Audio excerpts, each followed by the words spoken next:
안녕하십니까. 이번에는 이제 지지율 50%가 넘는 대통령이 하야한다는 게 말이 되느냐. 민주당과 좌파들은 완전히 가짜뉴스 하야 공작을 펴고 있는데 이걸 즉각 중단해야 된다. 이런 내용입니다. 지금요, 좌파들이 온갖 가짜뉴스 혹시모의 유언비어를 퍼뜨리고 있는데 대표적인 게 대통령이 하야할 수도 있다. 하야할 수도 있다. 이런 게 공작을 퍼뜨리면서 여러 개 뉴스로 나오고 있죠. 대표적인 게 조갑제. 조갑제에서 이게 왜 이런지 모르겠어요. 본인이 대통령하고 뭐 이게 친분이 있나요? 매일 대통령 비판해가 대통령하고 한 번이라도 통화하거나 만나본 적이 있나요? 근데 본인이 어떻게 대통령의 마음을 알고 하야스를 퍼뜨리죠? 조갑제. 그랬더니 김종혁이도 맞장구치가 아이고 한동훈이가 그때 하야했어야죠 뭐 이러던데, 제가 보기 하야스는 누가 퍼뜨리냐? 민주당 이재명 좌파 세력하고요. 그 다음에 한동훈 우파, 자기들은 이게 우파, 저는 우파 아니라 보는데 한동훈 세력이 윤 대통령에게 끌어내리기 위해서 하야스를 계속 퍼뜨리는 두 완전히 범죄 세력이 이재명 민주당과 한동훈 세력이다. 저는 그래 봐요. 왜 그러냐면 이게 조갑제, 김종혁, 옛날 한동훈이가 계속 하야 주장했거든요. 민주당도 이게 자기들이 탄핵 재판까지 가면 시간도 더 걸릴 수 있지만 자기들도 장난 못해요. 이게 재밌더라고. 저는 방송을 여러 군데 나가니까요. 저 내일 토요일도 한 5군데 나가잖아요. 또 민주당 팬을 만나보면 또 비관적이야. 야, 우리는 4대4로 5대3으로 질 것 같다, 기각될 것 같다고 생각해. 또 이게 우리 우파 만나보면 야, 이 8대0 아니야? 이거 7대1로 가는 거 아니야? 정영식도 못 믿겠네? 조한창이는 어떻게 믿어?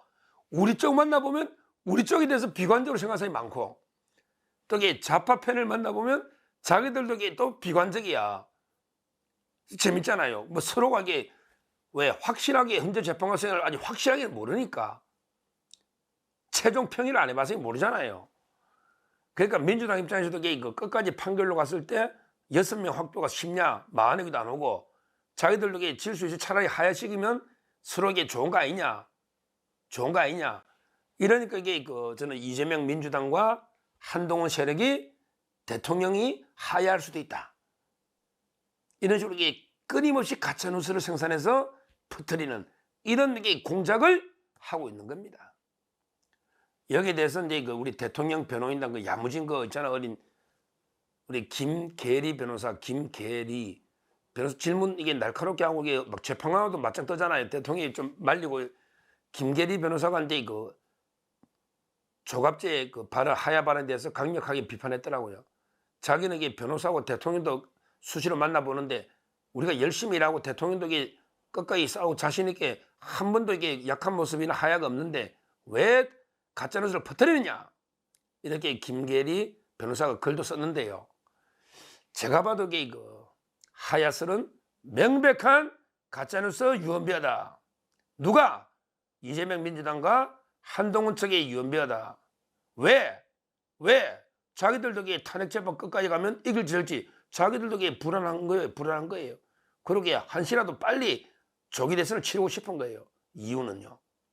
근데 이게요, 왜 저는 터무니없는 가짜뉴스냐? 제가 예를 한번 들어볼게요. 이유를 한번 생각해 보세요. 오늘 공정에 오늘 여론조사가 나왔거든요. 오늘 공정에서 이제 한 여론조사입니다. 그것도 추세도 중요하거든요. 추세도 중요하고 수치도 중요한 거예요. 거기에 보면 여론조사 공정은 자세한 분석을 저한테 사장님이 직접 보내줍니다. 또 사장님이 아주 훌륭하신 분이 서요한 사장님입니다. 여론조사 공정 믿을만한데 이름이 요한인 거 보니까 기독교 신자인지 제가 저한테 자료를 계속 개별적으로 상세한 분석 자료도 보내주는데요. 아마 이제 이번에 더 퍼블릭하고 파이낸스 투데이에서 의뢰해서 공정에 이번 주에 조사했더니 지지율이 50이다. 50. 저번보다 이게 3.8% 상승한 거예요. 직전적으로. 추세도 중요하잖아. 추세도 중요하잖아. 3.8 상승해서 50이다. 그 다음에 국민의힘이 48.2, 민주당이 39.2, 그것도 이게 9% 앞섰잖아요. 9%. 오늘 여론조사 공정위. 자, 하야가 이게 터무니없는 가짜뉴스라는 첫째 이유. 여론조사 50% 받는 대통령이 하야하는 거 봤습니까? 옛날에 박근혜 대통령 지지율 4%, 5% 때도 하야는 안 했습니다. 이승만 대통령도 이게 4.19 어마어마한 게 그 이기붕 이게 문제였죠. 부통령이 문제. 이승만 대통령은 뭐 그때 무투표 당선인데 뭐 부정선거할 이유도 없죠. 저는 부정선거 아니라 봐요. 이게 다만 부통령 선거는 뭐가 있을지 모르겠어. 그때는 이제 그 어떤 결단이 있었고 4.19 그런 상황도 아니잖아. 지금 여기 좌파들이 한 줌도 안 보여. 내일 금남로에 재판한테 신고한 게요. 우리 우파 전환길이 10,000명 신고했는데 저쪽에 500명 신고해요. 500명. 전부 그 500명 중에 대부분이 가짜 유공자들입니다. 할 일 없으니까 매일 그러고 나라에서 돈 타먹는 사기꾼들 있잖아. 가짜 유공자들. 그러니까 지금 여기 4.19 때는 막 들고 올라 학생들이 어떻게 할 수가 없잖아요. 그때는 막 사람도 죽고 이게 막 발표. 그러니까 이승만 대통령이 그 더 이상 유혈충돌 막기 위해서 연세도 있고 물론 또 오래 했고요. 그러니까 하야한 게 그 유일한 경우입니다.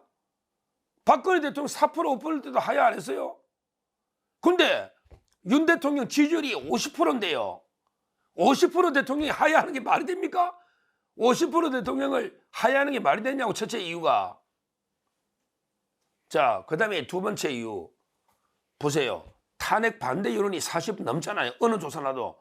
탄핵 반대가 40 넘으면서 대통령이 직접 출석해서 싸우고 있잖아. 근데 왜 하야합니까?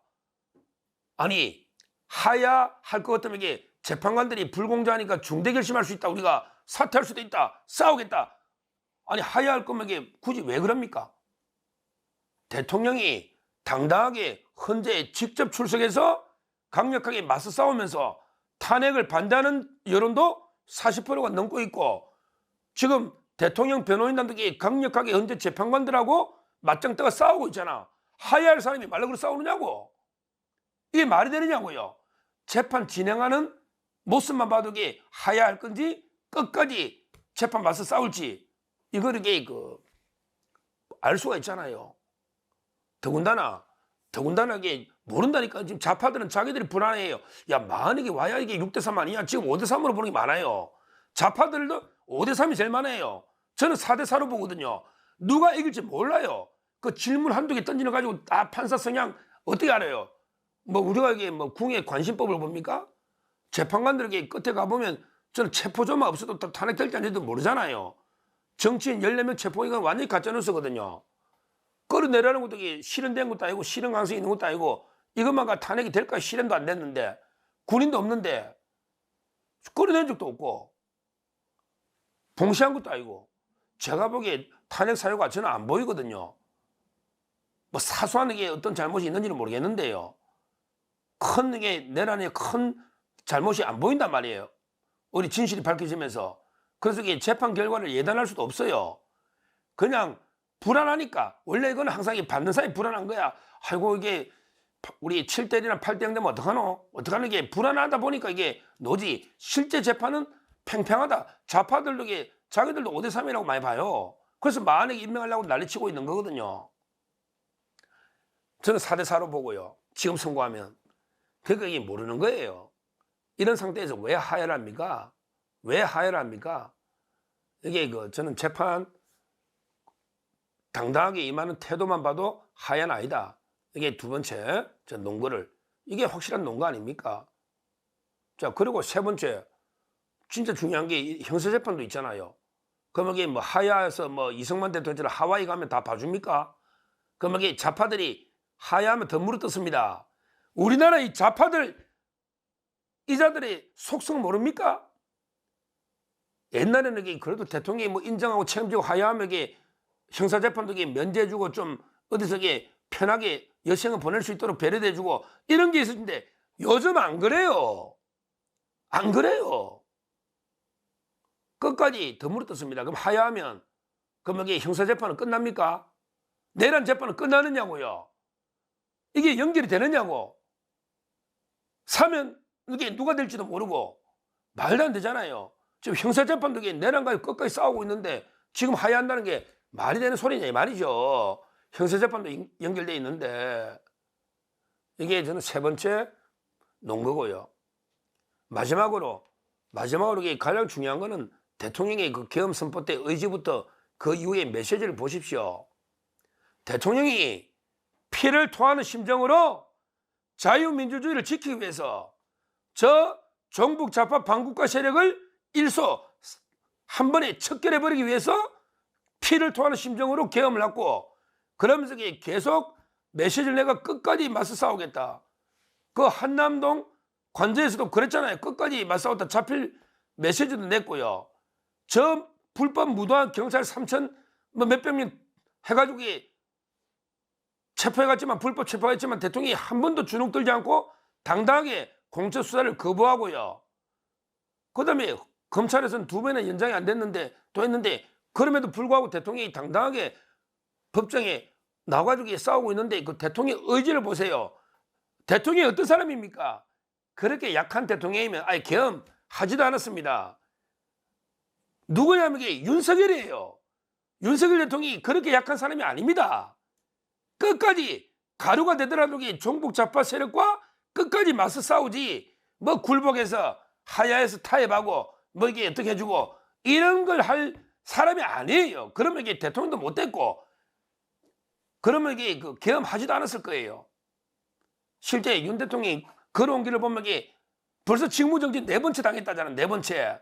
본인이 옳다고 생각하면 끝까지 가는 사람입니다.